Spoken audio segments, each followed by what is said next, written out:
May direktibang pinag-aaralan ng Transportation Department na hanggang 4 na oras lang dapat ang tuloy-tuloy na pagmamaneho. May mga driver kasi na nakakaranas ng microsleep o yung nakakatulog ng 1 hanggang 2 segundo. Ang paliwanag ng eksperto tungkol sa microsleep sa Fit Track ni Katrina Son.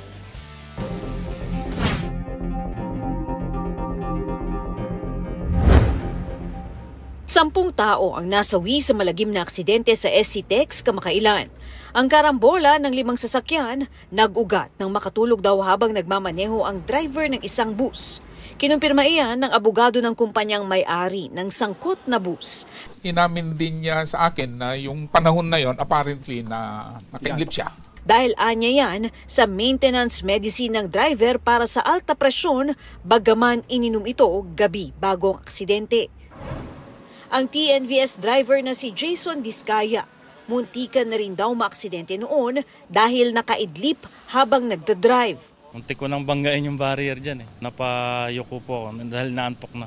Buti po nagising ako, muntik ko nang mabangga, nakabig ko. Ang taxi driver na si Chris Ocfenia, dati raw inaabot ng 24 oras sa pamamasada para makaboundary. Simula raw noon pag inaantok siya o pagod. Naghahanap na ako sa gilid kung saan pwede matulugan. Iiglip para maiwas aksidente.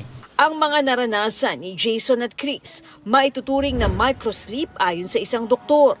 Ang microsleep is a condition kung saan may disorientation between sleeping and being awake. Usually nangyayari yon in 1 to 2 seconds lang. Isa sa dahilan dyan ay sleep deprivation.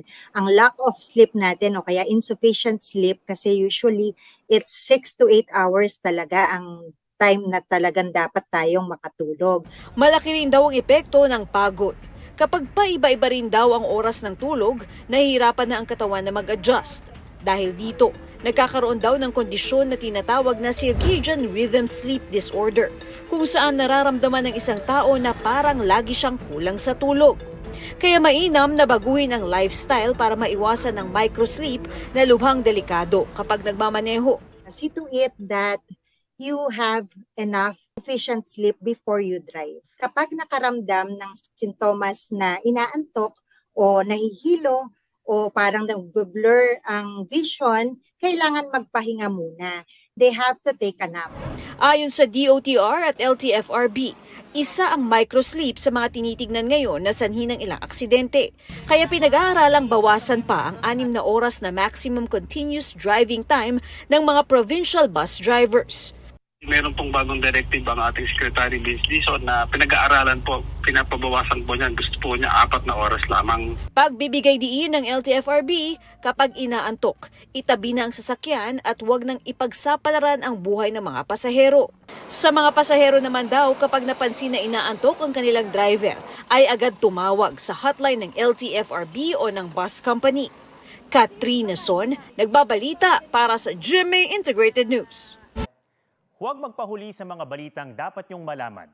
Mag-subscribe na sa GMA Integrated News sa YouTube.